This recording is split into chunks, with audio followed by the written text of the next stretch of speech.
আপনারা জানেন গতকাল হিউম্যান রাইটস ওয়াচ মার্কিন যুক্তরাষ্ট্রের একটি মানবাধিকার সংস্থা অধিকার গ্রুপ তারা বলেছে প্রতিটি ক্রসফায়ার, প্রতিটি গুম, প্রতিটি হত্যার সাথে শেখ হাসিনার নির্দেশ ছিল। শেখ হাসিনার আদেশেই এই গুম এবং হত্যা হয়েছে। তারা আজকে যারা মায়া কান্না কাঁদছেন তার জন্য, এবং অন্য একটি দেশ থেকে মাঝে মাঝেই তার আওয়াজ পাওয়া যায়, এটার অর্থ যে সে গোটা বাংলাদেশকে তার লুটের যে খনিতে পরিণত করেছিল, সে খনির যে মায়া সে ভুলতে পারছে না।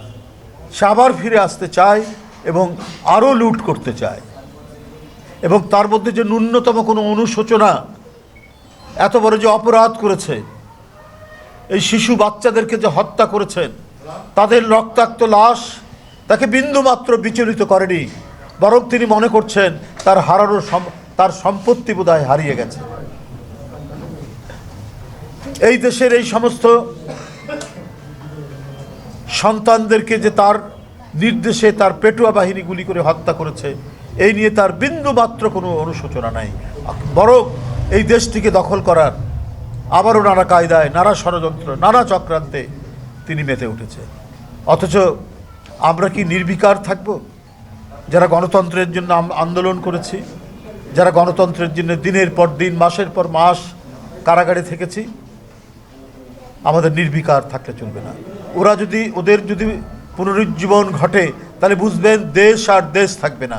দেশের মানচিত্র চলে যাবে, দেশের সীমান্ত চলে যাবে, দেশের পতাকা চলে যাবে, দেশের জাতীয় সঙ্গীত চলে যাবে, যেটা রক্ষা করেছে এই আহনাফের মতো, মুগ্ধের মতো, আবু সাইদের মতো এই বাচ্চারা।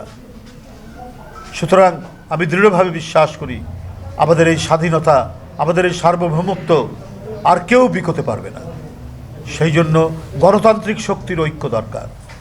গণতান্ত্রিক শক্তিকে ঐক্যবদ্ধ হয়েই এই পরাজিত শক্তি, দেশ বিকিয়ে দেওয়া শক্তি, নিজের সন্তানকে হত্যা করে তার রক্ত পান করে ক্ষমতায় থাকার এই শক্তিকে পরাভূত করতে হবে।